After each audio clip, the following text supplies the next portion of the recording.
Ladies and gentlemen, put your hands together for Nerdbuzzed!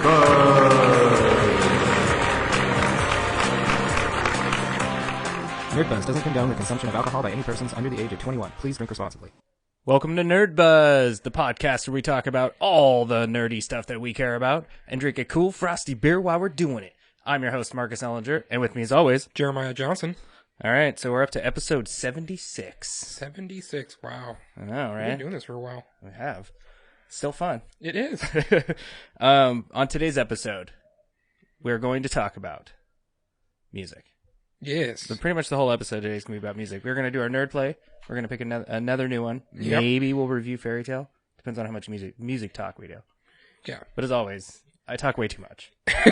And I digress. Let's get to the beer. Today we're drinking Sierra Nevada's Black IPA. It says Dark Hoppy Ale. It is, I'm trying to find the... Well, you always got it written out for me, and I never look there. I do that for every week. I know. It's been I try there to take since... care of you, man. You do. You do. 6.9%. Sierra Nevada, we've talked about them before. They're a pretty cool brewery with being that they're self-sustaining and all that. So, and much like Rogue, they grow a lot of their own stuff. So, Which is always awesome. it is. The more... It commits you more to your beer, I think. You create that nice... They have a personal relationship It does. with their beer. They're huge, though. Yeah. Sierra Nevada, I think they're a worldwide distributor now. Oh, nice. So, yep. Anyway, Dark Hoppy Ale, Black IPA, should be pretty light-bodied and quite rich in flavor, though. Yeah. So we'll see. I would assume so. It's definitely black. Definitely black. Still got some nice... Pretty clear looking, though, for where the light does come through it. Yeah. Almost, got a nice kind of brown, amberish tone to it. Very, very dark, though. It is. And, gotta smell it. Eyes, Oh nose, my gosh. throat, right? so you're getting that dark, almost chocolatey Yeah. malt right away, but that hop smell, Yeah, it's still got that nice fresh smell it to does. This is going to be interesting. I'm excited. Yeah. Should we do it? Sure. To all the nerds, through all the fuzz, bottoms up, let's get nerd buzzed.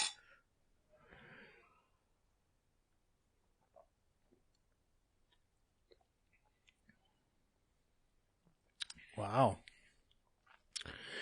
So it is so tart and crisp and refreshing right away, like an IPA usually is. Mm-hmm. But then it sets in with that dark malt flavor incredibly well. And very almost like chocolatey in there. It is, and it's not like I guessed it pretty good. I think it's not a very heavy body. It's pretty light bodied, but very rich and dark flavored. I like it. It's almost like the. I would say this is more rich and more chocolatey flavor to it, but it almost reminds me of the cold brew IPA that we had.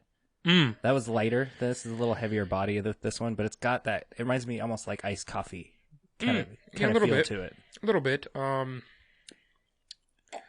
It's I'm gonna have to see what they did if they did it with malt or if they did it with roasted barley. But I'm guessing this is roasted barley that they use, so it's gonna be more like a. No, it's in right here. Roasted malt. Wow, so it's actually closer to a porter than it is a stout. Nice.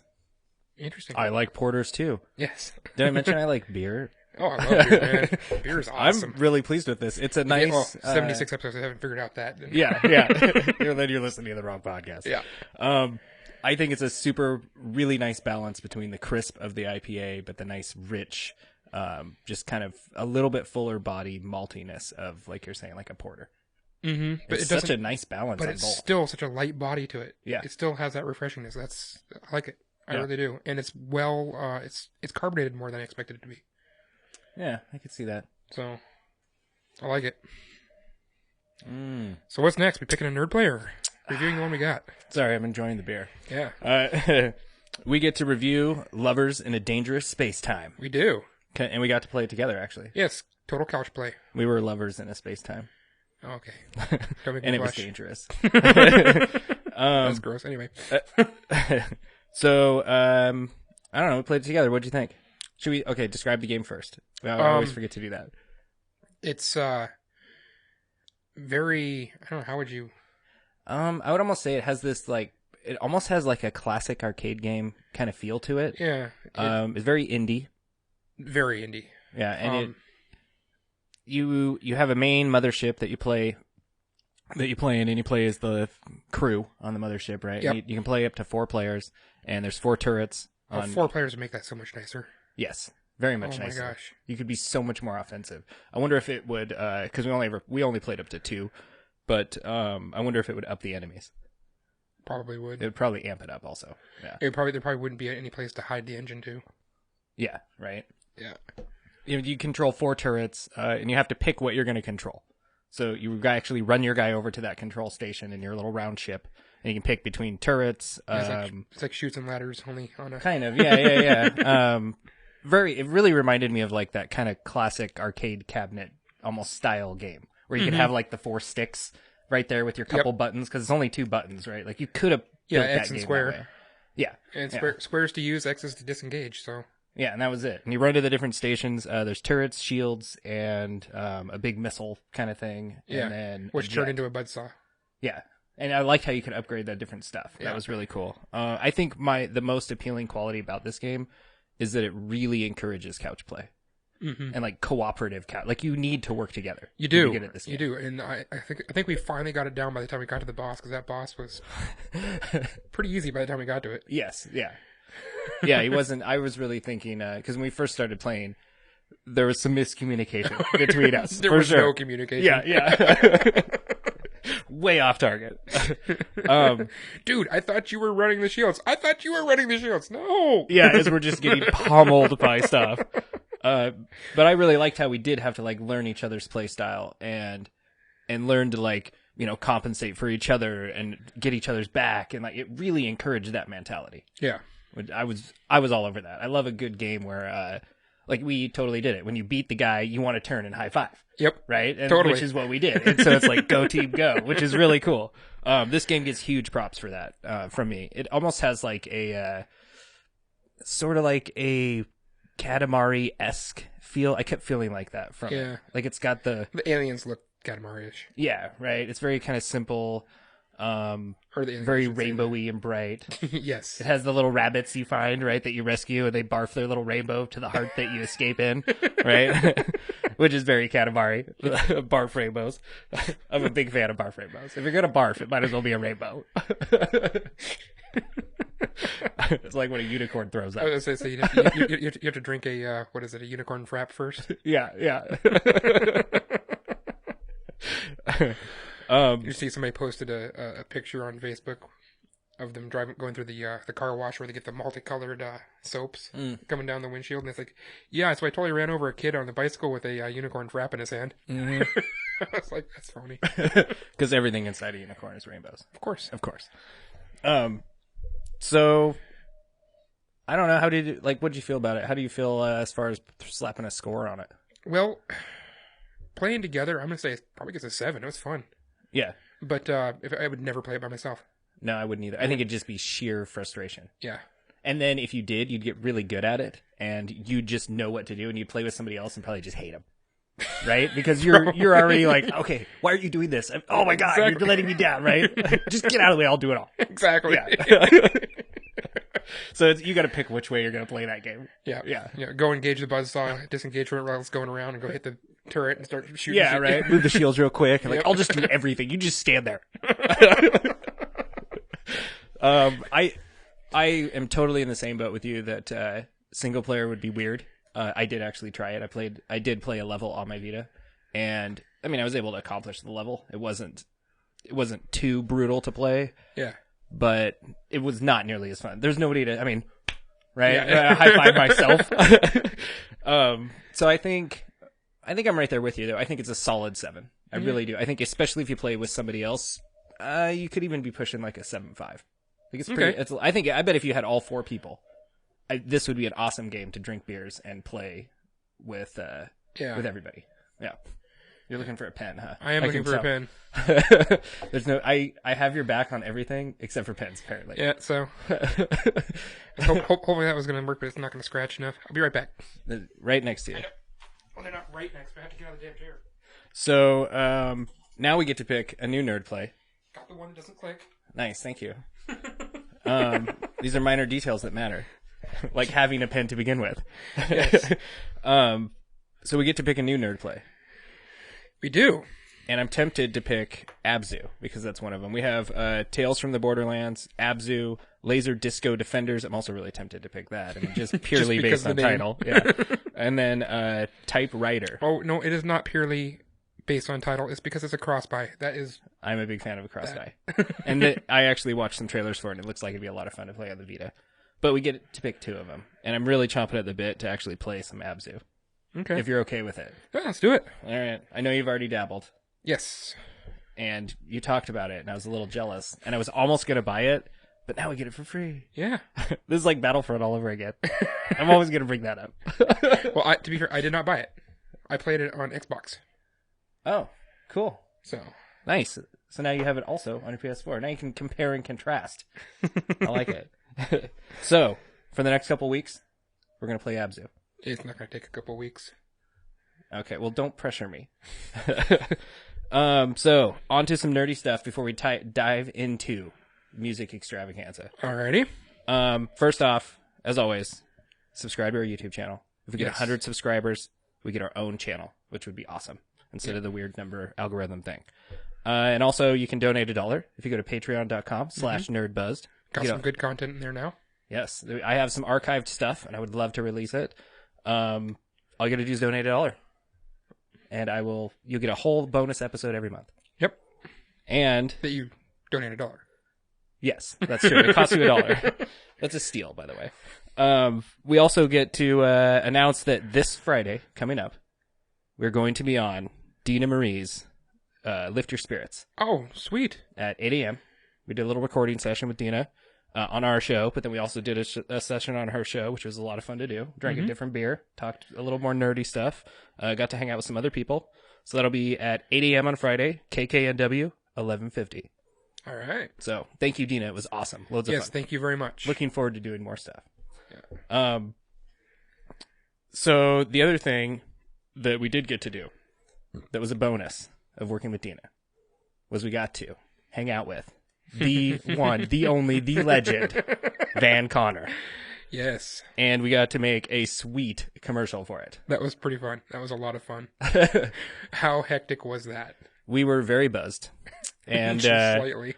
It was not any more obvious than when I went to try to salvage some sort of footage from our half-hour recording session.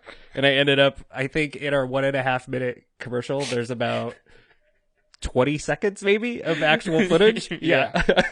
So, but it's great. You should check it out. You can go to our website. I posted it on the front page there, so you can check that out, view that for us, like that and everything. It's really a lot of fun. I'm totally looking forward to the Van Connor episode. Yes, I am. Coming up in May. Yeah. And also I went to Naked City. I checked out their opening. Kind of jealous. Yeah. How was it? It was good. You could tell it's a little bit of an opening, right? They're just getting the wheels turning, right? But the beers were really good. We did the sampler, and we did kind of the little bit more of they have like their general sampler, which is nothing rotating, not seasonal, whatever, just kind of their standard ones. Yeah. And then they have a little bit more outside the box sampler that you can do that are kind of more rotating and a little more of the extremes. And so me and my wife tried that one, and it was actually really fun to do that because I was able to, because of the show and all the beer that we've been drinking, right? And the different kinds, I was actually able to sit through there with the sampler and kind of drink it and smell it and think about it. And then they give you a nice little description. And I was totally able to start picking out some stuff. It was really cool. Nice. And there were some that definitely stood out really well. There's one I'm going to have to go back. How well are their descriptions matched to the actual way it tastes? Pretty good. Nice. Pretty good. I was pretty impressed with that too. Cool. Because we're going to have to go check out, the one in Everett, which I just dropped the freaking name from my brain. Anyway, we'll have to go out and check that one out. And, yes, I'm into checking out anywhere that serves beer. well, his descriptions are what he was trying to make. Mm-hmm. I think more than what actually came out. They were like the inspiration that. Yeah. Yeah. And it's like I said, his beers though, it's one of the cleanest examples of quality fermenting that I've seen. All right, cool. I'm into it. So, yeah. I like drinking beer. So do I. You don't got to twist my arm very hard when there's a beer involved. Put a beer in it first, and that's as far as you need to twist it. Just enough to put it in a glass. But I'm saying we need to go check it out because I think that would be a really good one for you to see what I mean by the fully attenuated and then the fully the difference between malts, the difference between I think it'd be a good place for you to start like comparing because you're always asking me these questions. Well, what about this and this and this? Like, I don't know how to answer you. Yeah. Well, and I'm slowly learning. Yeah, I'm a slow. You gotta crawl with me sometimes. Well, I think I get your descriptions really well. I mean, it makes perfect sense to me. So yeah. This is very layman, right? Yeah, mostly. They're getting better. They've gotten better as they've gotten way better. Yes, I'm trying. I guess. I do have to say one thing because on our show with Dina, you commented on being the bad nerd and you didn't know where the stone was, and I tried to like totally take good nerd thunder, and I was wrong. The collector does not have the stone. The Nova Corps has the stone at the end of the movie. Okay. So I wanted to correct myself before Rob jumps all over my case about it. Because I know we will. We love you for every time you do it, Rob, but I know you'll do it. Yep. So, just taking myself out from under the bus. You had the Nova Corps ship here, and you couldn't even figure that one out. I know, Jeez. right? Who's a bad nerd now? So let's jump into the topic, because we have Guardians of the Galaxy Volume 2. Mm-hmm. It comes out this Friday. And they released the soundtrack for it now. Yep. In cassette. Yes, which and is it's awesome. hard to find.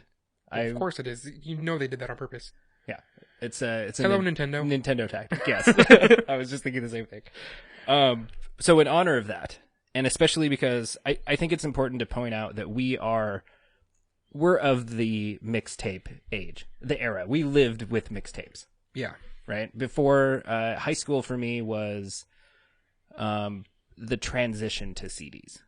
Yeah. Like my car still had a tape deck in it, and for a while I had the tape thing with the Discman, and like, right, it wasn't a standard to have CDs yet. We were the dawning of the Walkman. Yes, totally. Which turned into the Discman. Yeah.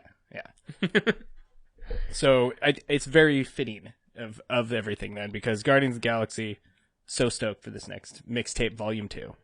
And so I thought I would jump in where we can just talk about any music thing, I guess, really. How about what was on your mixtape in high school? Oh, in high school or your first mixtape? I guess your first one. Yeah, let's start all the way at the beginning. Okay. First mixtape. Oh boy. First mixtape I did with Micah DeFreeze. Really? I know Micah DeFreeze. Yes, I did it with Micah DeFreeze, and it was totally a mix of MC Hammer and Vanilla Ice. Followed out by some Green Jello. Wow. That is quite the collection. The MC Hammer and the Vanilla Ice totally, yes. Like, they fit. Yes, right? I know. I like that. And then the green, I'm not so sure about that. Oh, that's such a weird mix in there. It worked so not well. It's like you were so close to like Neapolitan ice cream, but then you threw in green. So it's not, what's the one with the green in it? Spumoni. Yeah, Spumoni. It's got the pistachio. Yeah. Nobody likes the pistachio. No, nobody likes that. I mean, pistachios are awesome, but not ice cream. No. So that's an interesting mix. I like it though. That's very, that speaks very much of the era. Oh yeah. Yeah.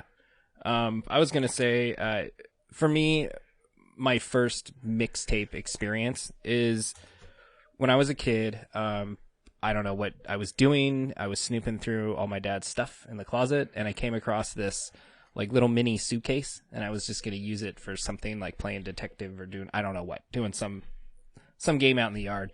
And I went to actually look and see what was in it, and it was this all these mixtapes that my dad had made, and from when he was in high school, right? And so I took those, and I with the Walkman on the bus, I would start just listening to those over and over and over. And those were my first mixtapes that I ever actually listened to. Nice. And then from them, I made my own, like my favorites from those mixtapes. I made my own mixtapes, right? But if you ask my parents what the first like music that I listened to so much that just drove them absolutely nuts, right? Because we all did that as kids. they would say it's the Ghostbusters theme song. Because I Nice. had it on the little, 45 with the nether... Yeah, right? And in the suitcase record player again. Uh-huh. And I would just play that thing over and over and over. So I drove him nuts. Oh, man. What did I have on the 40? I don't even... Oh, the old suitcase record player. Yeah. What did I have for that? I had, Wow. Something good. Oh. I don't remember that. What it was. I remember having to use that little spacer, though, for the... Yeah, the little 40 plastic clip yeah. thing. Yeah. Little 3 triangle spacer thing. Yeah. Totally had to use that. I had this, the other thing I listened to all the time with it was, I had I want to Michael say it was Jackson Simon and Bad. Garfunkel. Oh, maybe? I think it was Simon and Garfunkel. I had. That's a good one to have. Yeah, it's a single in 45. The Sounds of Silence. Of course. Yeah. Except for you can hear it. Yeah. Huh, weird. Anyway. So a couple of some stuff that was on some of the first music that I would listen to. I don't remember what it was now. What it was all I had. That was so long ago. It'll come to you. That was like first house. I was like 6 or 7. Yeah. Oh yeah, the little suitcase thing. That's before 5 or I ever 6 came up because this it way. was it was the first house and Yeah, we were little. Yeah. Yeah. I think the other one I had was who was it? Buddy Holly or something. I think was another little 45 single I had. Just weird random ones. Michael Jackson. Yeah. Batman comic book with record. I had several little records. One was Hollow Man. You could play on them. They're just weird little... Yeah. I remember I listened to them over and over. So and I don't over. remember the suitcase one anytime after that house. Well, you must have been pretty young then. That makes sense. It's old. Well, I know, but I'm saying after that, I remember just playing Dad's records on his record player. So That's why I had my own, because my dad's were they were gold to him and I couldn't touch them. Well, yeah. Yeah, you weren't supposed to either, right? Dad's working. Let's crank this thing up. Yeah, Exactly. Just don't drag the needle was the biggest thing. Yeah. And it was nice because it was an optically tracked record player, so you didn't have to do that. Nice. Because I always made mixtapes from my dad's mixtapes. When I would ride the bus, my bus driver was really cool about letting me play my tapes on because they were totally her era. Right? Oh, nice. But so the things I would bring, and I would get a lot of weird looks from other kids and stuff, were classic was the Beatles. I totally grew up listening to so much Beatles from my dad's mixtapes. I would say they're one of my favorite bands that you can listen to their first album all the way to the last album, and you can just hear the band growing and maturing between all those albums, which is I really enjoy that about a band when you can totally hear all the behind the scenes stuff going on in the albums as they transition. Nice. That's always super cool for me. Another big one is Led Zeppelin that was in there. So I had a mixtape of, it was Pink Floyd and the Moody Blues. And it was freshman year in high school in the Monza. And I can't remember who was riding with me, but they were in the back seat. We were going to the Burger King for lunch. And I was playing that, and they were like, "Who's this band, man? This is cool." And it's like the new band thing. I'm like, dude, they're dead. No, not dead, but you know what I'm saying? Yeah. It's they're way old. Yeah. It was. And which one was it? Led Zeppelin? No, it was Pink Floyd and Moody Blues. A mixtape of those two. So I had I've always thought that as far as bands that just always sound relevant, for me it would be Led Zeppelin, I think. Oh yeah. Led Zeppelin could have come out with any of their stuff now, and it has sounds in it that are so relevant to today even. Well, you look at the credits for every band of every genre, and I bet you even find them in country bands, and they'd be crediting Led Zeppelin as inspiration. Oh, for sure. Yeah, You know? they were super super groundbreaking, but still so relevant for the time they came out. Also, so and even though I'm not this I'm totally sounding like this diehard Led Zeppelin fan by saying all that. I'm totally not. I think they're awesome, and I listen to them a lot, but I'm not. I'm not this super diehard Led Zeppelin. And how different is Led Zeppelin from the first album all the way to the last? Yeah, same kind of thing, it's right? They're almost as diverse as Queen was as far as just how much they changed. Yeah, and I love it when a band does that. I really do. I don't necessarily want the same. I don't want it to go too far. I need that album in between so we hear the transition. But I don't like it when the next album is just this cookie cutter produced thing of the first album. I want it to be a little bit different, you know. Yeah, and if you ever notice, the bands that do that cookie cutter thing, it's 4 albums is the max they ever make. Yeah. You know, it's a 4 album band. You know, and then they do that in like 6 years. Yes, they keep cranking them out. Yeah, Yeah. exactly. It's like, oh, we're here, we're relevant for 6 years, and then we're gone. You'll find them in a bar, some podunk small town in the middle Midwest. Yeah. I would even say another band that falls into that category that I've always really liked is Outkast. Oh, I okay. think they're another band where that first Outkast album is so like gangster and just like hardcore, like just super rap, right? But then by the end, he gets into the like their double album that they made, like the Hey Ya Polaroid Picture song, and like they get so much more like goofy and funky and just like I don't know that. And they have these a couple weird albums in there in between where it is the transition, and they start getting it's a little too funky almost, but then they reel it in a little bit for the next album and kind of throw in a little bit of those gangster roots, and it turns into just this sweet funky gem. It's awesome, but you can hear all that happening in those couple albums, right? It's really good. So I love listening to them from album 1 just through. That's how I got into that band. And that's the way I treat Tool. Yeah, I love Tool. So they were. I like Tool a lot more than I like Tool fans. That's something I've realized. Man. Yeah, specifically. Yeah. No, yeah. Thanks. Other ones that were on the mixtape stuff was like Genesis, Steve Miller. So I was huge fans of those. The Eagles. My dad was a super Eagles nerd, and so by osmosis, I was a super Eagles nerd as well. Mm-hmm. My mom had some sweet gems in there that she turned me on to. I'm not the biggest Eagles fan. You weren't? I really like the Eagles. They've got a few songs I love, and then the rest of it, I can't get behind it. I don't know why. It's almost one of the like closest maybe to country music that I'm okay with, right? Yeah, well, it's just too country. Yeah, I can see that. Very southern. You got to see though too is before I really got into music, I mean, I was country by default. Yeah. I mean, I did the rodeo, did all that, and it's like, you're going to do country, and then I did Ag Mech, which the only thing they'd allow on the radio was country, and, I mean, it's, yeah. So it's like, I listened to country until I told you about Nathan Diedrichs. He totally hooked me up with the ska and punk. Again, another friend of ours. Yeah. That at the time, we weren't really friends. Yeah, exactly. But we had this go-between friend. I think that's awesome. Yeah, and he like I said, he totally gave me a tape that he recorded of Operation Ivy. Yes. I think my favorite ska band. Yeah, well, they cover so much more than just ska in that. It's like they have they have total just we are a punk band, punk songs, like from the late 70s, early 80s style punk. And then they go into this just total horn section and ska and 3-beat, and it's great. And I listened to this, and I was just from that I started just delving into other stuff, and I hit the ska scene hard. No, I didn't hit the scene, but I mean I started listening to the ska stuff really hard after that, and then through that found Sublime, and yeah, it was totally digging on that. And then I kind of went into just like Sublime and Mighty Mighty Boss Tones mode for a long time, and that was it. Yeah.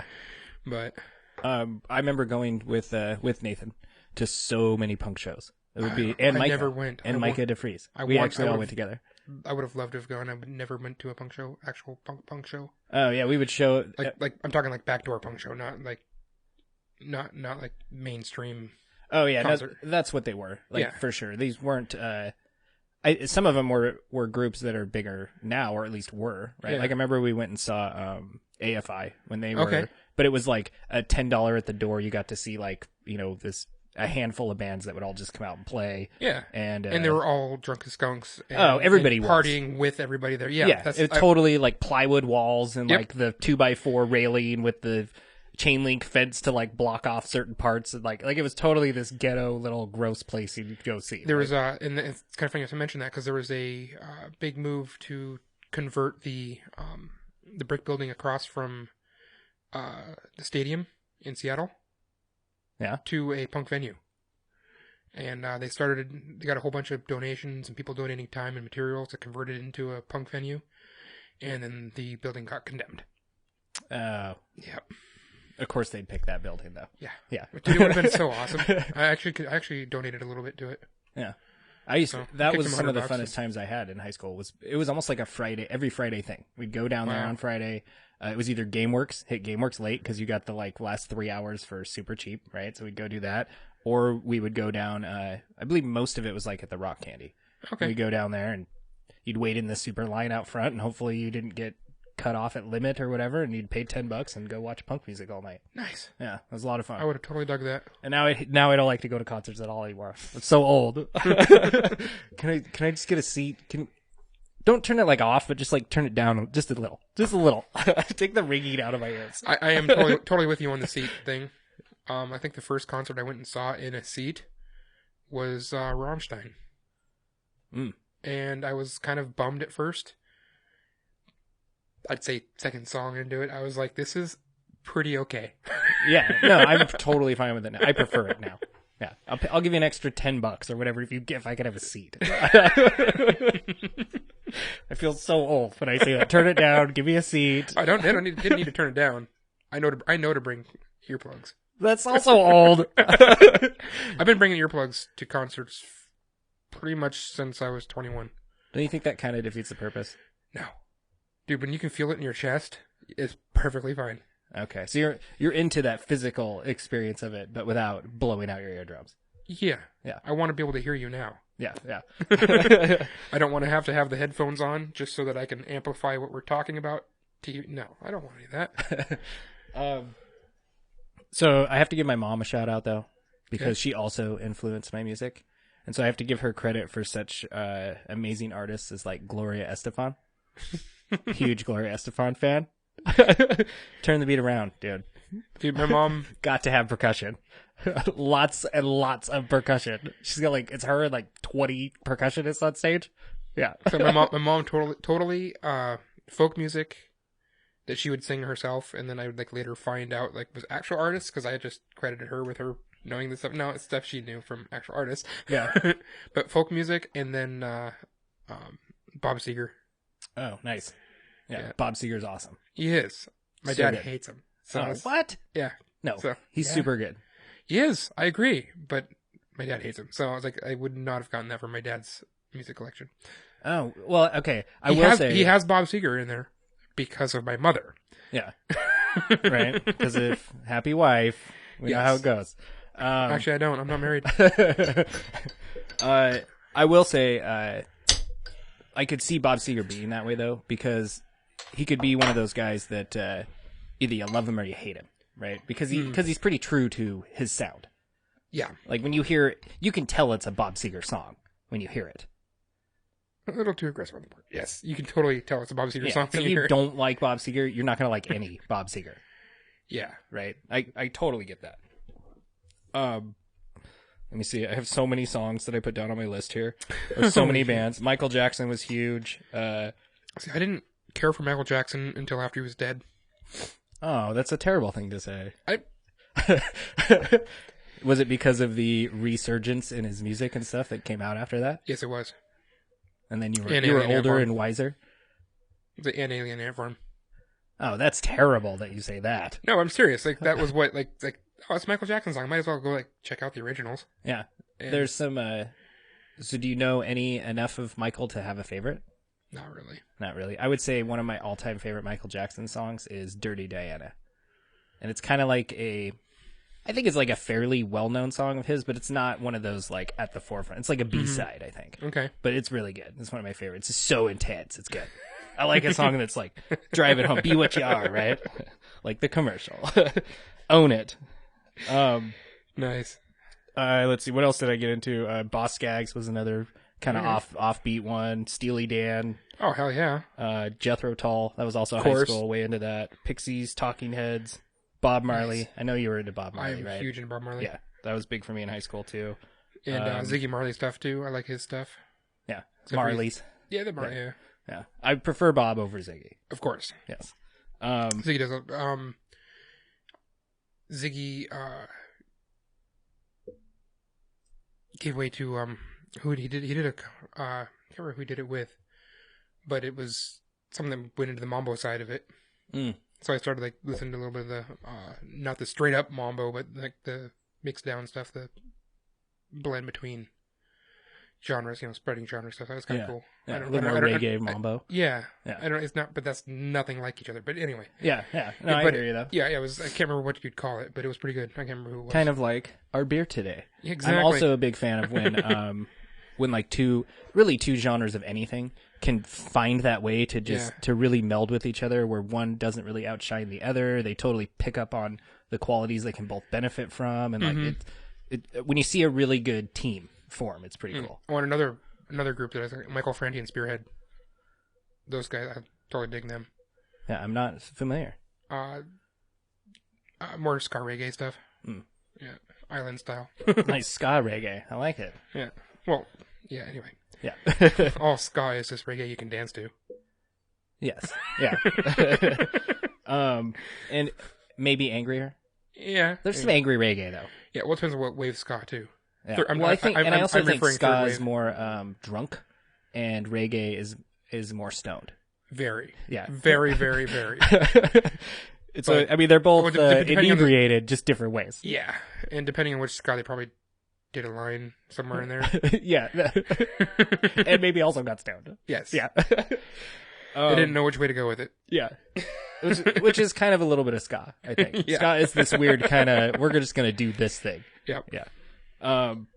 Let's see, what else did I, also high school for me was like, outside the box stuff. I also listened to all the, standard 90s stuff, but, Pixies were big. I really liked the Pixies. Talking Heads, I was way into them. My mom and my dad both turned me on to Fleetwood Mac. I'm a big Fleetwood Mac fan. I like some Fleetwood Mac, but I like ABBA more, and I think it's more my dad's influence than anything. I hands down Fleetwood Mac over ABBA any day. Yeah, I don't know. ABBA is a little more... Fleetwood Mac has some songs I totally love, but the rest of their stuff and it's one of those things, like my same reason why if I buy an album and the song that I bought the album for is the first song on the album, it's usually the rest of the songs on that album are such a departure from what that song is. Yeah. That it's like, I can't, I don't know. That's the way Fleetwood Mac is. The songs that I like are so different from what most of their stuff is. I guess I could see that. So. That's how I feel about ABBA. Okay. Like, there are some songs I think are money, right? And they're awesome. And I totally, guilty pleasure rock out to them. Yeah. But there's more Fleetwood Mac that I like. Yeah. And they're just hot Swedish chicks, so. That helps. Right? Yeah, the album covers are better, right? Hey, Stevie Nicks was kind of hot back in the day. Oh, of course, yeah. I only have a couple left. Loggins and Messina, which was the first Kenny Loggins I'd ever really heard. Okay. Because that was before Top Gun. Yeah. Right. And my mom was a little more influenced with Billy Joel. Okay. I am totally a Billy Joel fan. And Heart. My dad was a big Heart. Love Heart. Heart is so I've good. Seen them live twice. Now I'm jealous. And I gotta say, first one was before the bariatric surgery. The second one was after the bariatric surgery. I actually preferred her before the Oh, yeah? Yeah. I don't know what it was, man. She wailed that time. It just must have been an off night for her. She always, but she always reminds me, whenever I see her performing live, it always makes me think, that's who Jack Black was a fan of. Oh, yeah. Like, that's who he watched, right? Like, that is what he does on stage. It is. What she does on stage, right? Totally. And like I said, and her sister on the guitar is pretty badass, too. Yeah. But you can definitely tell that, I can't remember their names, which is why I feel like... But, of course, I'm like the worst person in the world with song titles, band names, band members, Yeah. Just people's names, period. Oh, and especially that older stuff, because again, I got it from mixtapes and things. So for me, there's such a jumbled mess in my head because they were mixtapes, right? Like I didn't listen to I eventually listened to the whole albums, but again, my dad already had them. I didn't have to go on this adventure to pursue it. So I didn't have that. I wasn't constantly asking about the band or the members or anything. So I'm in that same boat with it's all kind of hazy. Yeah, but I do this with everything, and even just people's names that I meet in general. I am the worst person in the world with names. So bad. I mean, who did we have on our last episode? Yeah, right? Yeah, exactly. Yeah. Anyway, but Me. Oh, yeah. Yeah, What's yeah. your name? Us. Yeah. Well, I'll try to keep it easy on you. Yeah. Well, really, we could, I was going to say we can talk about TV music and movie music and whatever other music, but since we're kind of touching on it, should we roll into just what we consider are super solid albums? Oh. That just represent a band? Okay, I can do that. Yeah, you got one for me? Lay it on me. And our listeners. Wow, put me on the spot, man. Yeah, I have some. I'll save you if you want. So, and you guys are all going to hate me about this. My Boss Tones Jackknife to a Swan is probably my favorite Boss Tones album, and it's probably one of the ones that people didn't like the most. Yeah? Yep. But that, like, represents what you like about them. Yeah. From and I song think 1 to yes. 12 or whatever it was. It's one that I didn't know any of the hits from before I heard it. So I listened to it with a completely open mind to it. Yeah. And the first time I listened to it, I didn't like it as well because I had just come off of finding them through the one song that was everybody knew them from, which was Everybody's Got a Knock on One. I can't remember what the heck that is. Yeah. I know what you're talking about now, yeah. Yeah, that song that everybody knows. And it's like, I don't even care for that song anymore. I think Rascal King, which is the same album as that one, is my favorite song of theirs. But, like I said, I went into that, and that album doesn't sound like that at all. You know? And, but I just love the tone that album takes. Yeah. And it actually became one of my driving music albums. Nice. Totally just... To me, I would say that's my favorite place to listen to music. Mm-hmm. Right? Totally in the car. That was always I the think first that's thing a generational thing too. You think so? I totally do, because like my dad's like, I don't understand how you can do music in a car, and why you put so much money into your car album. And he was totally from the era of like, he's going on about like, I talk about car head units and amps and stuff, and he's totally talking about his amplifiers and preamps and all this stuff that he had, and the speaker sets he had for his home stereo system and for his tower of stuff. Oh my god, yeah. He's like, yeah, I had the Infinity Quantum 2s with the phase linear 1500 watt amp and the yeah. You know, that was my dad too. Totally had the big massive tower with the huge speakers. Yeah. And I had 16 tweeters and 4 woofers and all this all on 2 sets of speakers. I'm like, okay. Yeah. Yeah, no, I'm in the same boat. The first thing I did was buy a car. Next thing I did was buy a stereo to put in that car. Yeah. I got like I said, the Monza, which totally had just an AM FM radio in it. And it had this sweet little add-on air conditioning system box for it, and all the controls for the air conditioning and stuff were in this little add-on box thing. Yeah. And of course, being an old car with the AM FM stereo, the pegs came through the dash and then screwed it down. So it was just the little tape opening and then the 2 screws for the pegs, and then the band was cut out for the dash. Yeah. Right? And then they had this little faceplate that went over it and made it look nice and stuff. But nice. Yeah, but I mean, if I wanted to put a deck in there, I had to cut all that out and all that work and then get behind that damn dash, which was a pain in the rear. Mm-hmm. But it had this little air conditioning system. The air conditioning didn't work on this old car anyway. Hell, only 3 cylinders worked on that car. Yeah. And so, of course, the priority was get the stereo to really work. Oh, of course. Right. Before anything else. Yeah. We can run on 3 cylinders as long as we're running on enough watts from the stereo. So I totally found a garage sale stereo that was not good, but cobbled it into this car. And this little add-on box for the AC. Since the AC didn't work, I ripped all that stuff out. And it was a plastic thing that was bolted underneath the dash anyway. So I cut that out, had the freaking head unit tacked into that, and speakers cut into the back deck area, and cobbled into the doors and stuff. Yeah, it was total high school stereo work. Nice. Yeah. Did you have subwoofers in the trunk? I didn't get subwoofers till senior year, and that was in the Thunderbird. Oh wow! I think my very first car I had a subwoofer. I had a Kicker 15. Oh, wow! In the hatch of my 1982 Toyota Supra. Wow, you didn't hold. It was about 2 inches from the back window of the hatch. You could literally watch the hatch move. And we would drive around listening to Sir Mix-a-Lot because you wanted the bass to be loud. Yes. I had a Sony Bandpass. Nice. Sony Bandpass. 10-inch Bandpass. Yep. Sweet. Twin 10s. That's pretty funny. Oh, God. What did I have for the amp on that? I think I had a Rockford Fosgate 500 watt amp on that. Oh, nice. Yeah. I can't even remember any. All I remember was that speaker was huge. Yeah. So I upgraded that later in high school, or in Phoenix. I got a pair of Diamond Audio subs from a friend down there. That was pretty sweet. Yeah. And I have to have a nice stereo. Even in my car now, I have a nice stereo. And those were 10s as well. There is something to say about subs where if you get too big, like you do get that really nice deep bass out of them, but they don't sound nearly as good. No. I think if you can't, it's like the cone can't move fast enough to hit all the beats. I think if you want to do it right, I think a pair of 8s and a pair of 10s with separate amps driving would be the ideal setup way to go. Yeah. I run a couple 12s now.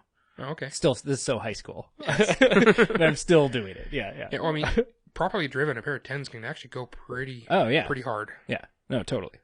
And they've got some amazing flush mount, narrow mount subs now that are 10 inches, but they have like that much movement. Yeah. So they can really push low lows. I think I had one of the first pairs of the flat speakers, and I think they were Solo Barracks. Oh, okay. Ooh, Yeah. right? Bringing out the old words. a couple of 12s again. In my little Nissan extended cab truck. There was no cab left in that truck. Yeah. Yeah. So solid albums, as we come back full circle. What made me think of that was Tenacious D. That album is one of the most solid albums I've ever listened to. Speaking of Jack Black. Yes. Yeah. It's so good. If you like one song from that album, just get the album. Oh, yeah. It's so good. And it's because, again, it's committing to what it is, right? 1,000,000%.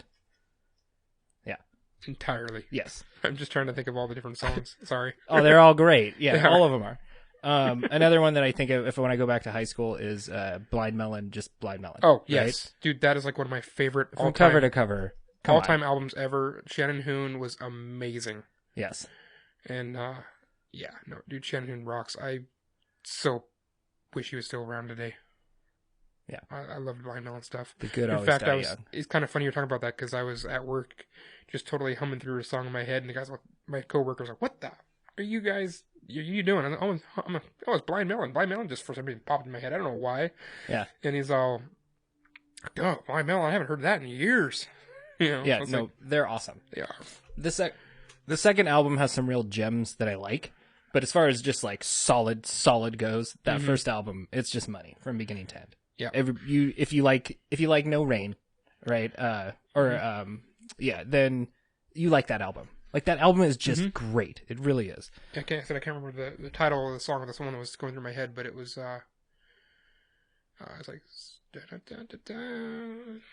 I can't remember even the lyrics to it right now, but it's like I want to say a second or third track on there. Yeah, I like that song. Their big hit is great, but really there are some others in there that are just gems. Super good. Yeah. Sorry. That's the one that was going through my head when I was at work. For me, I mentioned Jethro Tull. Yeah. Aqualung to me is such a solid album. I love Aqualung. Yeah. It's so good. It's such good stoner. Get baked and just put that album on it and just be in the zone. I love that album for that. It's kind of funny you mentioned that. So Sublime. Yeah. I had a friend that was helping me work on the house, and I had Sublime playing in through the stereo system with the speakers tipped down so they're vibrating the floor because we're working underneath the house. Yeah. And just blaring. I would not want to be the person inside the house at the time. and it was one of those 5-disc CD changers. Yeah. So it kicked over to the Sublime, and my friend's all, Sublime? You listen to Sublime? I'm like, yeah, but you don't smoke weed. And? Yeah. Not 2 joints. No. Not in the morning. Not at noon. Not at night. No. Not before you go to bed. No. There was a time in my life when I did. I can't do that anymore. It makes me paranoid and crazy. Smoke in the morning. Another one that, again, I'm not a huge fan of this band, but I can't help but absolutely love the album is AC/DC's Back in Black. Oh, okay. That album is so good. It's ridiculous, and again, it comes down to that. It just owns what it is, man, from beginning to end. That album's amazing. Which, how many times have we said that the stuff that we like the best, it might not be the best, but it owns what it is. Yeah, right. Yeah. God, what else did I have here? I had, of course, I got to go to the '90s and say "Regulate" by Warren G. Oh my God. Okay, we're listening to some Regulate later. Anybody else out there? I'm sure I've heard it. I'm sure what you're talking about. Like I said, song titles, band names. What is it? How does it start? With the Rough Riders. Oh, okay. Mount up. It was a clear black night, a clear white moon, right? Come on. That was their money hit. My favorite line is the, what is it? My mom's in the street telling me to come home, so I hit the gate and I hops on my Schwinn, and I tell the homies, all right then. That's my favorite line that he did. It's great. Okay, here's going for you. So how long did you listen to music before you started listening to lyrics? Oh, always. For me, lyrics is a huge driving point of the song. It makes or breaks a song for me. Yeah, for sure. Because I was the person who always just listened to the music and the beat. Yeah. For probably all the way through middle school. Oh yeah, no, right away for me. And lyrics were super key. Yeah, and then it wasn't until I went through a year stint without a radio to listen to, so it was everything was in my head. Yeah. And so I'm just playing songs back, and all of a sudden I'm paying attention to the lyrics because I'm singing them back to myself. Yeah. It's wait a second.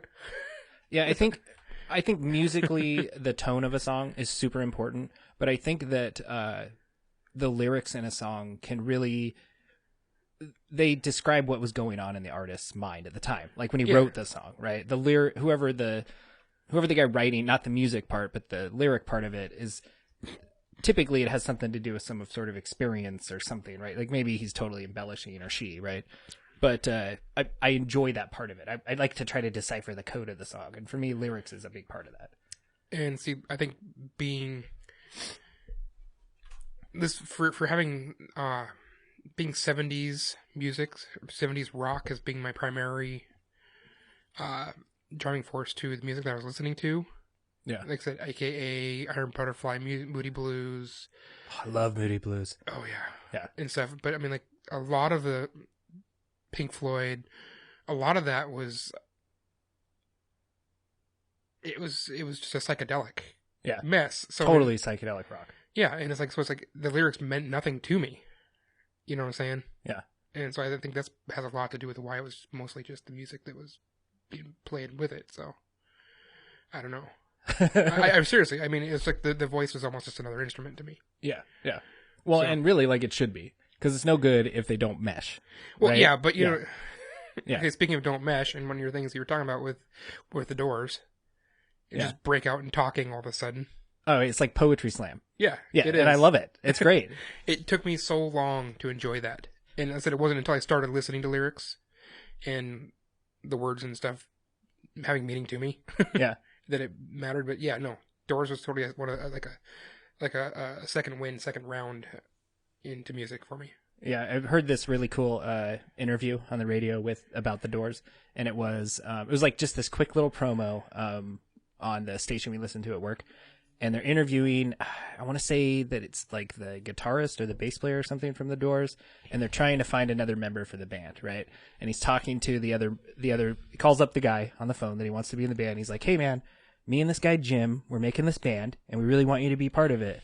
And the guy's like, "Well, what kind of band is it?" And he's like, it's kind of like this jazzy, kind of funky sort of band. And he's like, well, I don't play that kind of music. And the guy was like, yeah, neither do we. Want in? And so, which totally, that's what the Doors are, right? Yeah. They went into it from all these different backgrounds and just kind of meshed it together. There's no other band that's like the Doors. No. There just isn't, right? But I loved when I heard that. It's that is the Doors. That totally is the way to describe the Doors, right? It was pretty cool.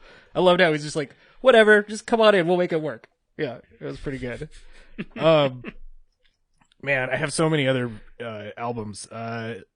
One of my other all-time favorite rap albums is The Chronic, 2001. I love that album.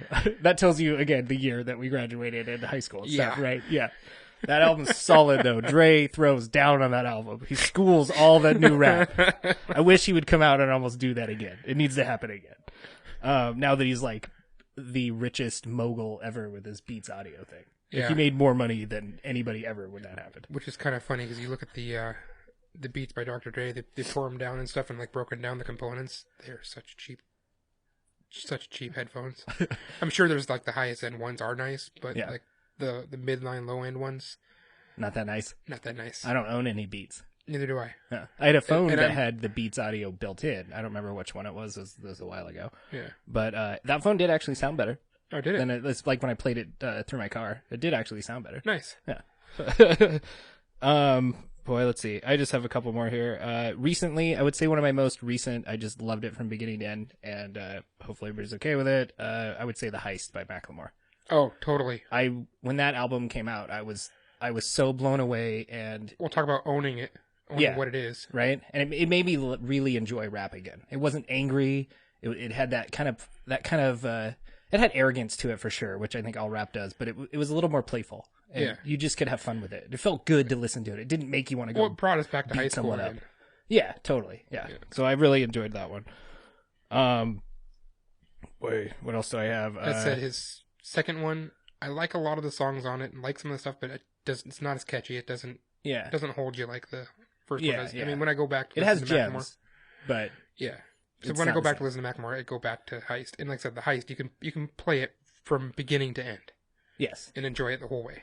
really, really solid album. It's totally good. And it's almost like humbling when you listen to it. Like I like that he's totally arrogant and cocky in it, but it's not that over the top. You can tell that he's kind of reached this place where he's humbled by himself a little bit and kind of commenting on those sort of things. I like that in it. One of the other ones, speaking of rap, and some white boys. Let's go Beastie Boys. I'm going to give them two. I'm going to say Paul's Boutique and License to Ill are two money albums. I think everybody should listen to those. Wow. Do you agree? Yeah, I like License to Ill. Yeah. Did you like Paul's Boutique? Do you remember Paul's Boutique? I don't remember Paul's Boutique. What was that one? I'm going to mess it up now. You put me on the spot. They're a big blur for me too. But I want to say that's the, is that the one with the What You Wanted? What you wanted? Okay, because I The said the remote only control. no, maybe that's their later album.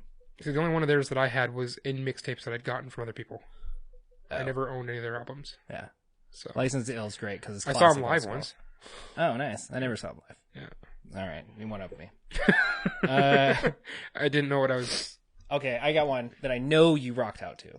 You better have rocked out to this. Everybody better rocked out to this. Appetite for Destruction by GNR. Okay, yes. Right? Come Everybody, yes. on. And Everybody. that- And when you did it, you totally did his little. oh yes. Right? And, Come on. and it was my cousins that introduced me to that. Oh, nice. Older, younger. Older. Okay. Yeah.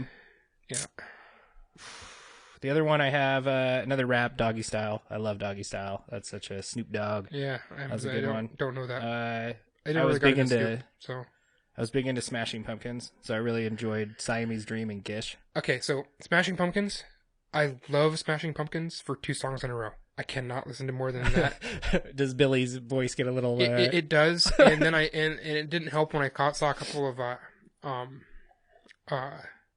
interviews with him and stuff. Yeah. And I really want to ask when Van's here. I really want to ask if he ever toured with them or played with them at all.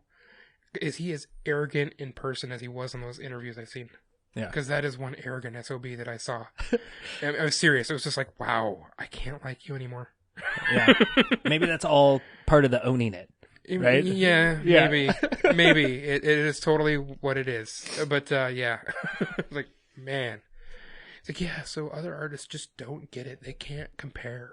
I'm like, okay, so you just lost me. Yeah. That's kind of my list, I think, as far as the band. There's so many other albums, but they were just the ones I first thought of. Oh, another one was Like Swimming by Morphine. Morphine is such an awesome... They're almost Doors-esque. Yeah. Kind of, just because they're kind of that real melodic, kind of simpler sound and real kind of chill to them. But I think it's just a drummer, saxophone player, and a bass player. And Okay. That's it. That's in the band. But they're super good. I really enjoy Morphine a lot. Saxophone is such a versatile instrument, and I didn't really realize how much so until I started listening to ska. Oh, dude, saxophone, it can make a song, Oh, totally. right? Horns in general can completely make a song or Saxophones are woodwind. so ruin them. Okay, yes, you're right. Thank you for correcting me. Thank But you. yes, I have mistaken saxophone for other instruments before, which is a total bad on me. Yeah, I love the saxophone. I don't love it like Kenny G love it, but I love the saxophone. I want to be clear. I don't think I own any Kenny G. I might, actually. I have this ridiculous music collection, but I don't think I do. I might have a Christmas collection. Yeah, right? That's the one I listen to all the time. I think I inherited it from my grandma. Yeah. I actually have a mixtape of the various Kenny G Christmas albums. They're Well, you just my said you don't favorites. own it. No, I don't own it. I don't actually own it. It's a mixtape I made from friends' stuff. I got it from friends. My friend has a problem. Well, you just said it was friends plural. Now it's just one that has a problem? Quit it. You're freaking me out. I'm going to go listen to some Jethro Tull and unwind. So, should we bring it into some movie stuff? Let's bring it into movies because the whole thing that spawned it and setting the tone and the feel for something Yes. and owning what you are is the Guardians of the Galaxy. So let's throw in there some movies that helped sell themselves to you because of the music and the way they captured the tone that way. Oh, totally. You already mentioned it, Top Gun. Yes. You can't, no. That was one of my first love affairs with music and Tom Cruise. I mean, and jets and I'm sorry, the flying 80s scenes for me. awesome. Yeah. And the ridiculousness of those scenes. Come on, the inverted take the Polaroid that sums that movie up, right? With the music that happens during that scene and everything, that is that movie in that one scene. It's so good. It's just ridiculous, but still to this day, I really do think those jet scenes are pretty amazing. I don't think we've had much for cinematic jet, like Navy flight or militaristic flight movies, period, that have been shot as well. Yeah, I love it. Oh, it's freaking amazing. I've seen, I think more than any other movie I've seen Top Gun. Yeah, it's definitely up there for me. Yeah, I don't even know how many times I've seen Top Gun. Yeah, in my lifetime, it's 30 plus times at least. Yeah, it's also one of those movies that whenever it comes on TV, I'll just stop and watch it. Yeah, Like, it doesn't exactly. matter what point it's at, I just leave the channel on that, I just watch it again. Yep. Yeah. Yep. Let's see, another movie for me that I absolutely love the music in. It's actually our homework that we're going to give to Van. So we decided when Van's on the show, we're going to give him a movie to watch. He's going to give us a movie to watch. You're talking Sucker Punch. I am talking Sucker Punch. I love Sucker Punch for the music is one thing. I love the cinematography in it. I love the ambiguity it has in its story. Mm-hmm. There's so many things around it that it feels like a passion project, which is totally what Sucker Punch is. And the first time I watched that, I totally watched it with this, his previous works in mind, The Watchmen and whatnot, into it. So I totally watched it from that kind of perspective, what I expect, the comic book side perspective. Then I went back and watched it again, knowing what it was and what the music was going to be. And I took it one way, and I recently showed it to a friend that, because I've told her many times, dude, you will love this movie. You gotta watch this. And she's totally I don't know, blah, blah, blah. So I brought it down there when I went to visit her in Phoenix and made her watch it. And she's like, "You're leaving this, right?" Yeah. I guess. I absolutely love Sucker Punch. But she totally took it, though. When we were talking about it afterwards and what was going on, she was totally took it from a completely different perspective. Which is awesome. Yeah, and it was oh my God. So I went back and watched it again and thinking about it in that way and picking up on so many different things. And it makes you think a little bit. Oh my God. Right? I was just saying, it's you could, there's so much that's said that it isn't said in that movie. Yeah. And it does it so many different places in so many different ways that I don't know if he was intended it to be that way or not, but if he intended it to be that way, but the guy's a freaking genius. I know. And then what the hell happened? Right? What happened to Zack Snyder after that? I don't know, man. I mean, I love you. I feel like he gets a bad rap now, right? He's kind of condemned himself to it a little bit, but that is one of my all-time favorite movies for just tonally, cinematography wise, and you can just tell that it was inspired by the other superhero things he's done, and he thought, I'm just gonna make my own. I'm gonna do it the way I want to do it, and I'm gonna do it for me. And he just kind of did, and it didn't really get the big, like critically acclaimed movie. It didn't get all the spotlight that his other ones did because it didn't have the background to go with it. Didn't have the background, and there is some parts of it that are a little hard to follow, especially by the end. Yeah, it's like you have to watch it more than once for it to really, really settle in and make sense to you. Yeah. And depending again, to me, that's an appealing quality. Well, yes, if it makes you want to watch it again. But right? if you're somebody who's just gonna go blow $10 on the weekend, watch a movie, and come out of it confused, you're not gonna recommend it to somebody else. Yeah, maybe not. When I went to go see that movie, actually, the first time in the theater, I had no idea what it was. I didn't know it was the same guy that did 300 and Watchmen. Right? I didn't put that together at the time. I was hanging out with a buddy. We were having a couple beers, and we had like 2 hours or 3 hours to kill before we met up with all the rest of our friends. And we just said, well, let's go see a movie. We were we're getting a beer at the theater. Right? Oh, okay. So it was like, let's just go see a movie and kill some time. And we looked at all the listings and we were like, crap. And we were like, what's this Sucker Punch? I was like, I don't know. It's got punch in it. Maybe they punch people. We'll go see it. And we both came, when the initial like credit scene was the water hits the windshield and everything. Oh yeah. Like, and says Sucker Punch. We didn't even realize that the whole scene before that wasn't another trailer, right? Because there's all these trailers, and and went then all right of a sudden, into it, yeah. Yeah, and then it just goes into it, and all of a sudden we were like, oh, this is the movie. This is actually kind of cool. And we came out of it just looking at each other, kind of dumbfounded, like, what the hell did we just watch? Part of me really enjoyed that, right? And then I totally pursued it after that. And that's when I investigated it to see if it, like, that's when I found out. I was like, oh, it's Zack Snyder. You get to the end or whatever, and it's like, oh, Zack Snyder. Okay, I love 300 and Watchmen. And then I looked into it. I was like, I've got to get this graphic novel. It doesn't exist. This is totally something he came up with. He wrote it, directed it, produced it. Like, it's like his baby. I wonder if he should totally contract somebody out to write a whole graphic novel series off of it. Well, it might be kind of. I don't know though. I don't want it to be tainted.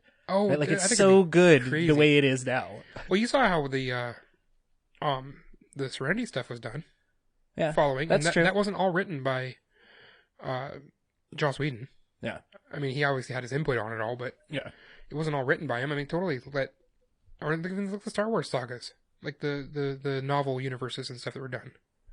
They've had so many different people writing in it for it, and I think it was great the way its directions it's gone. It kind of bugs me that Disney's completely ignored it, but whatever. Yeah. Well, let's see. What else do I have as far as movies? Donnie Darko, which I know you haven't seen, and we're going to watch it. We're going to drink beer and watch Donnie Darko. I think you'll appreciate it. It's that very, very, a very tonal movie. Like, it is what it is. Okay. Right? I think it's the first time I ever saw Gyllenhaal in a movie. Okay. Let's see.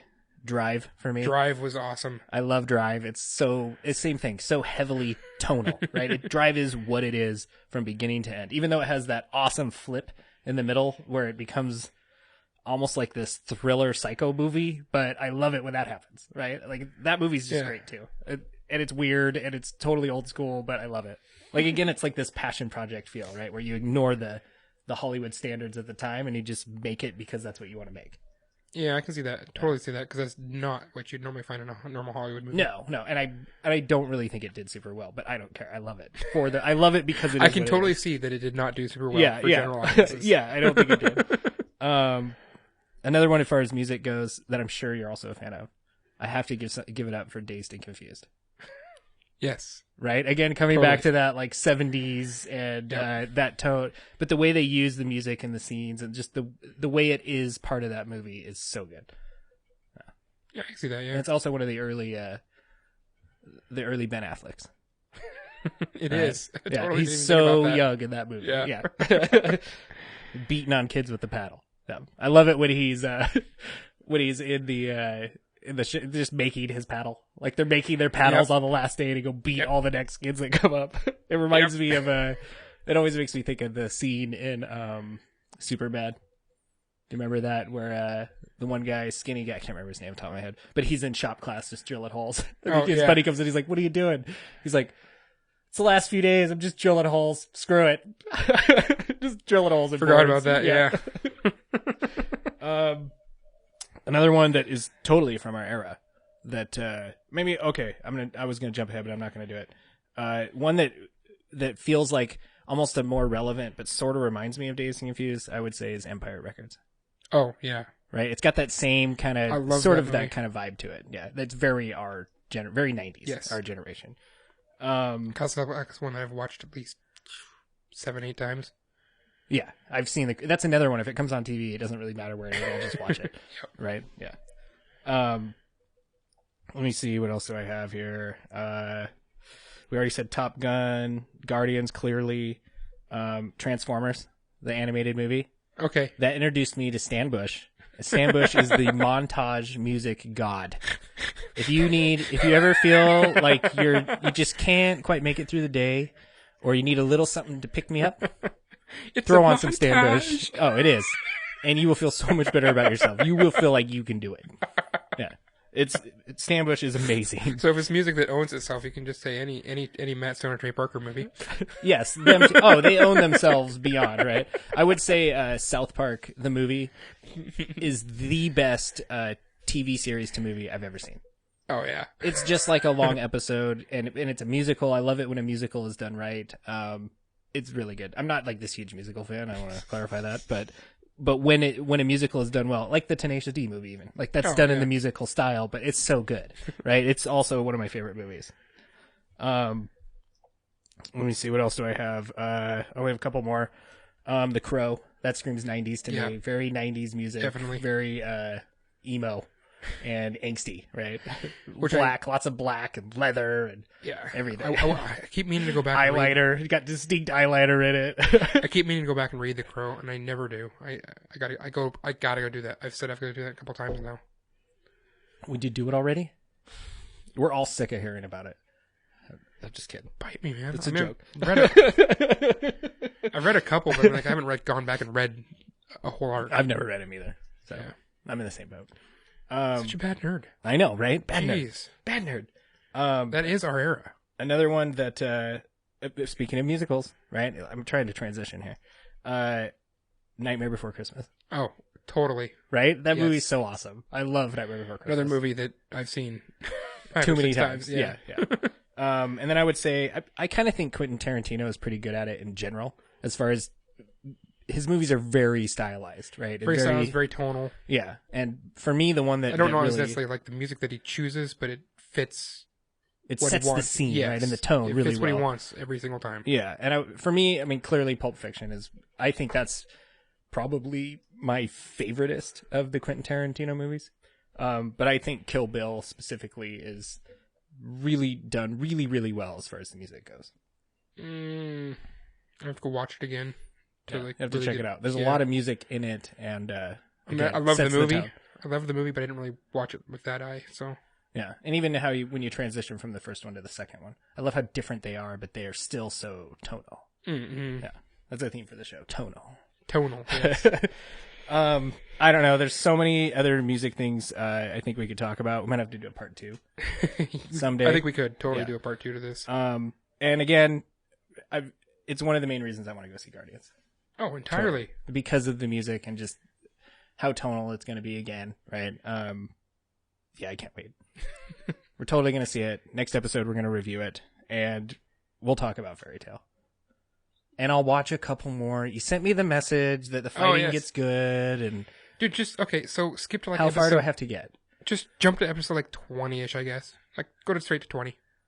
Okay. I think there's a few good fight scenes in between there, but it's still like transitioning out because like I went and watched like the first bit again and was kind of going, no, this is pretty cool, yada yada yada, and yeah, I can totally see those first like 10 episodes way loaded with those extra cut scenes and the stuff, you know, just way over the top, and they still carry that through with all of it. They do, but the fighting gets so much better, and it turns more away from the focus of her, even though she still is kind of the focus of it all. Yeah, but it turns more into the Natsu, the dragon guy, being more of the focus of the show. Okay, I'll check it out. Once it becomes him more being the focus of the show, it's totally more fighting because that's what he is. Yeah, he's just angry and fighting all the time. Yes. Because I think I made it to episode 27 last night. Oh wow! So yeah. I have not. I've made it to episode 6, and I'm really fighting to go to 7. But I did watch. But again, I keep watching all of the My Heroes as they come out, right? Because I'm absolutely in love with that show. I started with My Hero Academia from number 1 again. Oh, nice. So have you tried it in English yet? I haven't. I'm going to try it, and I just want to see what they did for the voices and see if that ruins it for me. I'm on episode 3. I might go back and try it again. Just to see what the English is like. I'm wondering what voices they gave people. Like, is it going to be worse? And maybe I'll hate it. But, I mean, I'll never hate the show. I love it in Japanese, especially. But when I was watching the episodes, I noticed there's so many things in it that are that over the top, kind of like the emojis. I keep calling it that, but you know what I mean? Like the big drips on them and like the goofy little bloody noses and things, like all the goofy stuff that happens in it. And a lot of that does happen in the My Hero. It's just that pretty quickly after that, there's like this big, huge, epic, awesome punch scene with explosions and stuff, and then they stand as like the smoke clears, and I miss those from the first few Tale. episodes of Fairy Tail are all that. Yeah, not the big, huge punches and explosions. Yeah, not the awesome part. No. It's a small part of explosion and a big part of all the emoji stuff. Yeah. So I will try again. I mean, spoiler alert. Okay, but Fairy Tail gets destroyed. Okay. In that fight scene, when Fairy Tail gets destroyed, it does kind of go into this like, oh, well, our home got destroyed. We all have to band together and fight back. You know, it does get into that kind of like, oh, woe is us. Let's do something about it thing. Yeah. And I know you're going to hate that part of it. But when they actually do something about it, it's pretty cool. Okay. Do they power slide ever? Oh. That would save that scene for me. I'm just saying. High five? Do they high five ever? Oh, okay, so does power sliding include having your face like chomping concrete as you're getting dragged across it? That's a power beat down. And yes, I like it. Does it leave a trail of destruction behind it? It does. Okay, that's it is sounding better then. Because so you've gotten far enough to find out that he eats fire. Yeah. Okay. So he doesn't have any fire to eat, and the other Dragon Slayer, spoilers alert, there's another Dragon Slayer, the Dragon Slayer, totally like jams his face down in the concrete and says, "Eat concrete!" And he does? And like he's dragging his head through it, and it's like, "Blah." All right. I do like it when they do that. In a total emoji eyes, of course. Yes. As he's getting drugged through it. Yeah. And then he gets up, and then he sees his guild has been destroyed, and he gets angry, and through another series of cheesy events, ends up eating fire. Yeah. And like totally kicks the guy's ass. All right. Yeah. I'll check it out. You have to clue me in on what the awesome episode is. Because I'm not going to watch a bunch of crap. If I put it in as a crappy the one that I episode- texted you when I was watching was 26. Okay. I'm going to start there then. I'm going to skip ahead because I don't care. maybe it will inspire me and then I'll go back and I will care. Okay. Maybe. We'll see. Yeah, episode 26 was the one that I texted you when I was like, this is like, actually, why are you not hating this? Yeah, I got that text from you and I was like, why are you hating this? This is a good fight scene. I hate it so much. I do. It's hard for me to watch. Yeah, I can see that. And I like the cat too. The flying cat is just so stupid and cheesy, and it's like everyone's the flying cat in that show. That's what I don't like about it. Everyone's a flying cat. Yeah, a little bit. But I'll watch some more. We'll review it next week, and then we'll pick a new anime. So next week, the only thing I have is go see Guardians 2 because we're gonna watch it. Yeah, right? Absolutely. That makes that. Go see Guardians 1. Yeah, and then watch 2 again. Yeah, you might learn something you forgot, like I did. So you know what that brings us to? The beer wrap up. Wicca wicca. So, we were obviously talking a lot because I really love this beer. Yeah. You talked so much. But I have beer left. Yeah. You pulled a Marcus and talked too much. I think I did. You have more, you have more beer than me. That's a beer. Wow. It's not by much, but I think it might be more. That's a rare occurrence put him down. on Nerdbuzzed. Oh shit, I do. Look at it. Yeah. Oh, yeah, it wasn't me this time, guys. And now I still have more. Mm-hmm. So it stays true through its flavor the whole way through. Yeah, it really does. It does. I would say as it's warmed up. I mean, I know because I drank so much more than you. I would say actually the darker tones of it, I think, came a little bit more to the forefront. Yep, the malt body, the roasted flavors come up a little bit, but the hops are still there. They're very present. This is such a well-rounded beer. I was not expecting it to be this at all. But thank you picked that up. I've been watching that. Have you? Has I breathed in and out? Yeah, it's It's Holly. Holly's in the studio with us again. Yeah. But no, it is. This is. I was not expecting it to be what it is. I would say Sierra Nevada in general, for me, is the sleeper hit of the beers of the podcast. It really is. Like the beer camp one. It was good. Right? I loved beer camp. I loved them all. I loved how diverse they were. I loved that. Again, they kind of owned what they were, right? And they weren't afraid to be what we are. Not everybody will like it, but somebody's going to love it, right? Yeah. Which I love that mentality. You know, don't dumb down what you're doing to cater to everybody. The people that do love it are just going to love it, right? Yeah. So I have this respect for Sierra Nevada because of that. And again, I really think they're just kind of nailing it with this one. They really blend really well as it's warmed up. I do think the summertime kind of spring freshness has subsided a little bit from it, or maybe it hasn't subsided, but the rest of the beer took over a little more. Do you still get it? Yeah, I can see that. It's not heavy. I would never say it's not this heavy is at all, a heavy but beer. the malt flavors definitely grew more. Yeah, Definitely, they kind of moved to the forefront a little bit. yeah. It's really good. I really enjoy it. I would completely. It's not drink quite this as beer crisp. again. Yes, yeah. Which I think a lot of it could also be because you specifically noted that it is Heavily carbonated. Heavily carbonated, which it's not as much now. Yep. And I think the cold right out of the fridge helps that crispness a little bit. Oh, of course. But it's still really, really good. 6.9% is a completely great number, right? That's within my range right there. I like it. Yeah, I think that's the overlap point for our ranges. Yeah. Yeah. No, so I think it's really good as far as that goes.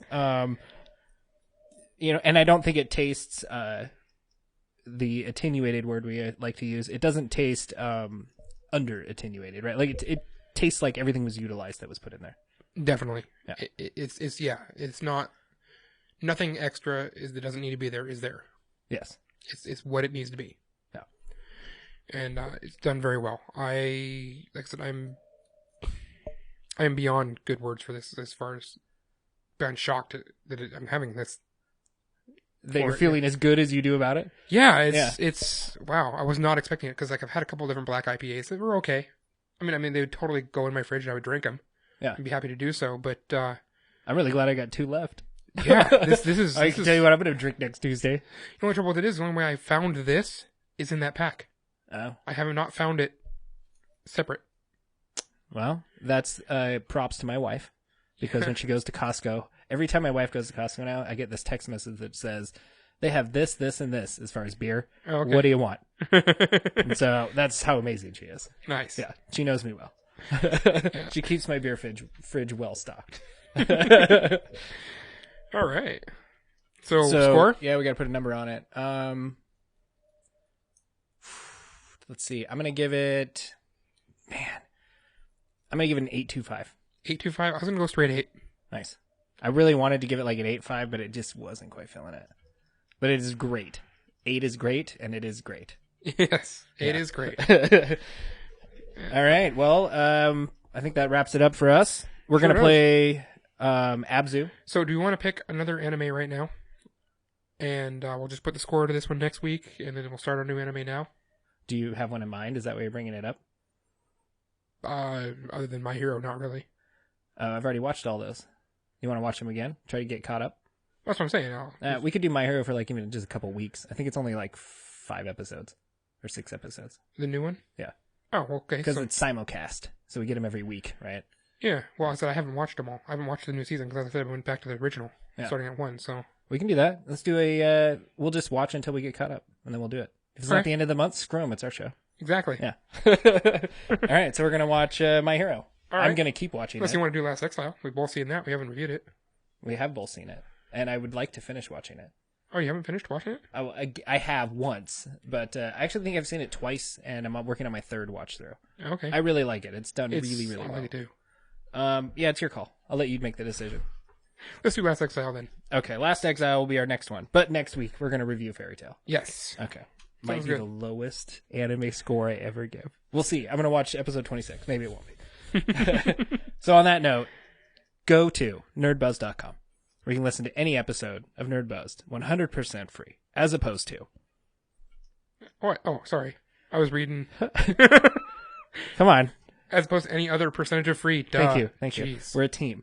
And you can also on nerdbuzz.com, you can go there and there's a link where you can watch our ad for Van Connor. Yes, which you should is go amazing. check it out. It really turned. I feel pretty good about it. Seriously, you could do that. I'm afraid it's my sucker punch. Right? It's just downhill from here. I don't know that I could do something better. So, but Oh please my God. check it out. Okay. If you like the show, it's the show, or at least me in about a minute and a half. It really is. It's the cheese, and it's not a stinky cheese that makes that. Nice. Okay? And I think you are cheesier than anybody I know. So I think you can do just fine. Okay. So go check it out, please. Let me know what you think of it. I had a lot of fun doing it, and I don't know, it was great fun. I actually am looking forward to talking to Van and seeing what he thinks. We'll get a little throwdown with him too when he's on here. Yep. And go follow us on Twitter at Nerdbuzzed. And if you want an extra show every month, especially now that we have some backlog, and I'd prefer to blow the dust off it. So please, donate $1. Yep. And on that note, go see Guardians of the Galaxy, and to all the nerds, Through all the fuzz. bottoms up. Let's get nerd buzzed.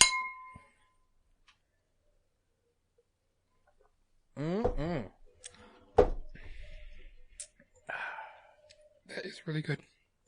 It's super good. Oh, and you finished it. You had to beat me to the end. I took it to Pound Town. One-way ticket, ladies and gentlemen.